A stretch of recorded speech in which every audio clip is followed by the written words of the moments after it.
Time to take our first look at sports. And Carly, we sort of talked about it off the top, hitting in hockey. I know certainly for me, when I was playing hockey, I wasn't even actually a very good player until I got into body contact, and then my game went way up. See, that's one of the definitely one of the sides of this debate.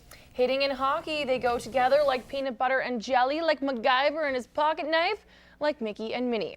Well, ever since the first puck dropped, body checking has been a part of the game, but that's no longer the case out east. Last Friday, the Ontario Hockey Federation announced it's banning hitting for recreational players between the ages of 6 and 21. As Aaron Strack reports, coaches and players here in the border city are concerned about the impact the ruling might have. It's a joke. It's an absolute disgrace to me. That absolutely disgusts me. I think it's an embarrassment to hockey that this is a physical game. Players and parents at the Bobcats Hockey Camp this weekend feel the same way about the Ontario Hockey Federation banning body checking in rec youth hockey.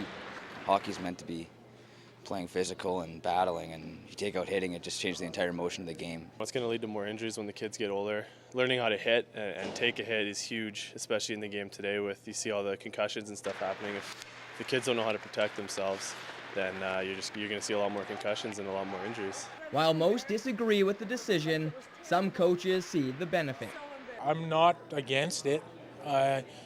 Really, the kids that are playing in those leagues and whatnot, they're just playing for fun, and they're playing just kind of almost like what adults would be playing in a rec league here.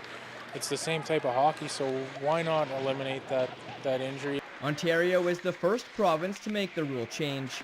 The possibility of it spreading across the country has raised some concern. Ontario, Quebec usually are where all this stuff gets started, and whether or not it comes out west here or not, it's a good question to ask. I don't know if it will. I think it eventually will. I don't know how long it's going to take. Well, I don't think it's going to spread too much. I mean, Ontario is a big province, but as you can see from the last election, they don't run our country. So, Aaron Strack, Newcap Sports. Well, after months of uncertainty, the Lloydminster Bobcats learned that they would be staying in the border city just days before their crucial spring camp started. And the timing of the camp and the verdict made it difficult to pull things together. Coach Curran and his staff decided to host another on-ice session this weekend. Aaron Streck has more on the camp and its impact on the franchise. The Bobcats spring camp didn't allow for Brian Curran to get a good look at what players were out there and which ones could suit up for the Cats next season with the low numbers. So they held another camp this weekend. We put this together in about 5-6 days, and we got some pretty decent kids here, some good players that we're probably going to end up carding or signing for our team next year, so it's been a much better product on the ice.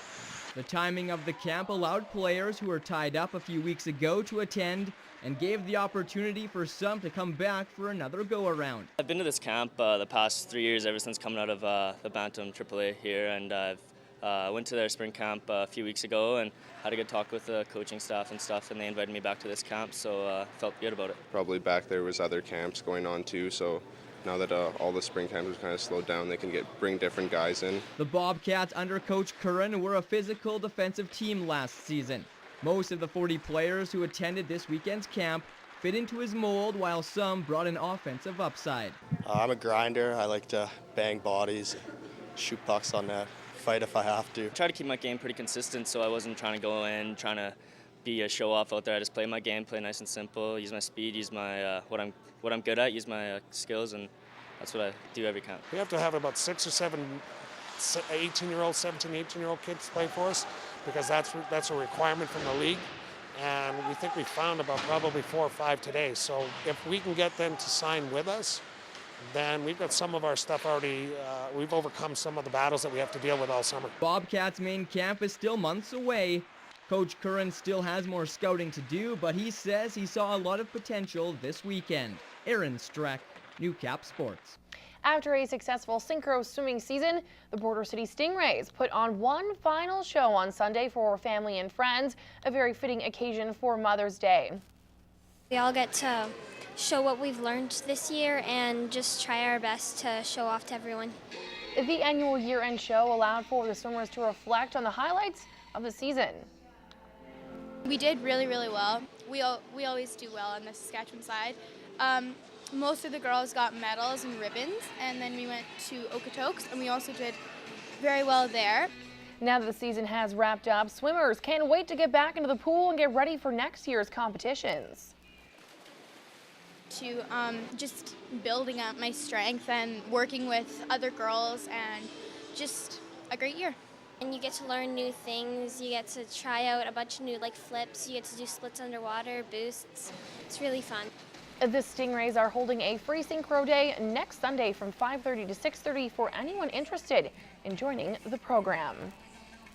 And from the pool to the world of lacrosse we go next, where the Wheatline Xtreme Lacrosse team tallied another 2 wins this weekend after avoiding extra time with 0.7 seconds remaining in Saturday's 11-10 win over the Grand Prairie Thrashers. The Xtreme woke up Sunday morning and took it to the house. Well, they took it to the Fort Saskatchewan Rebels, actually. The final score there, 17-2. The Xtreme's next test comes Wednesday, May the 18th, when the Wheatland squad visits the Vermilion Roar. The Xtreme will be looking to improve their record to 4-1. In local minor ball news, congratulations go out to the Pee Wee Glencoe Development Blues. The girls kicked off their season with a 3rd place finish at the Saskatoon Early Bird Tournament this weekend. The Blues met the Saskatoon Hustlers in the semi, but couldn't top the strongest team in the tournament. The Blues' next competition is in Calgary this weekend at the Nose Creek Tournament. That's all the time I have to talk sports.